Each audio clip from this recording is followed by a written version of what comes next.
யாராக இருந்தாலும் கூப்பிட்டு ஹெல்ப் பண்ணுவார். அவரே வழியை போய் ஹெல்ப் பண்ணுவார். அது மற்றவங்ககிட்டலாம் நான் பார்க்கல, அவர்கிட்ட மட்டும்தான் பார்க்குறேன். அது யாராக இருந்தாலும் செட்டில் யாராக இருந்தாலும், எனக்குன்னு இல்லை, யாராக இருந்தாலும் அது இது அப்படியே.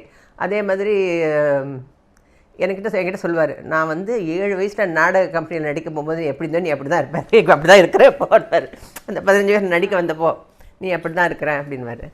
அப்புறம் ஒரு நாள் செட்டில் வந்து எனக்கு பர்த்டே அன்றைக்கி. ஸோ ஏதோ இதுக்கு யாருக்கோ கொண்டு வாங்க போங்க, என்ன முடியாது போகிறாங்க, உனக்கு என்ன வேணும் அப்படின்னாரு.